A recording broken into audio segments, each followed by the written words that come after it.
Welcome to അല്ലൂർ by മായ. നിങ്ങൾക്ക് വീഡിയോയുടെ first കണ്ടപ്പോൾ തന്നെ മനസ്സിലായിട്ടുണ്ടാവും നമ്മൾ ഇന്ന് ഇൻട്രൊഡ്യൂസ് ചെയ്യാൻ പോകുന്നത് ഇപ്പം മോസ്റ്റ് ട്രെൻഡിങ് ആയിട്ടുള്ള ഈ ഒരു ജുംക്കയാണ്. അതൊക്കെ നിങ്ങൾക്ക് അടുത്ത് കാണിച്ചു തരാം.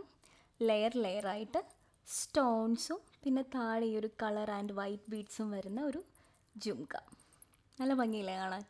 ഈ ഒരൊറ്റ പീസ് മതി, നിങ്ങൾക്ക് വേറൊരു ഓർണമെൻറ്റും വേണ്ട. കാരണം ഇത് അത്യാവശ്യം ഒരു ഹെവി ജുംക്കയാണ്. ഇതിൻ്റെ 2 കളേഴ്സ് അവൈലബിൾ ആണ് നമ്മുടെ കയ്യിൽ. ഒന്ന് ഈ ഒരു മെറൂൺ കളർ അല്ലെങ്കിൽ ഒരു റെഡ് കളർ, പിന്നെ വരുന്നത് ഞാനിപ്പോൾ പെയർ ചെയ്തിട്ടിരിക്കുന്ന ഈ ഒരു ഗ്രീൻ കളർ. ഒരു സിമ്പിൾ ചെയിൻ്റെ കൂടെ നിങ്ങൾക്കിത് പെയർ ചെയ്യാം കേട്ടോ. അല്ല നിങ്ങൾക്കൊരു മാലയൊന്നും ഇടണ്ട, ഈ ഒരു ഹെവി ആയിട്ട് ഈ ഒരു ഇയർ പീസ് മാത്രം മതിയെങ്കിൽ അങ്ങനെയും പെയർ ചെയ്യാം. നല്ല ഭംഗിയില്ലേ? ഇതിപ്പോൾ മോസ്റ്റ് ട്രെൻഡിങ് ആയിട്ടുള്ള ഐറ്റമാണ്. നമ്മുടെ കയ്യിൽ ലിമിറ്റഡ് സ്റ്റോക്കേ ഉള്ളൂ. ഒരു 2 കളേഴ്സ് മാത്രമേ അവൈലബിൾ ആയിട്ടുള്ളൂ. അപ്പോൾ ഇത് വേണ്ടവർ വേഗം DM.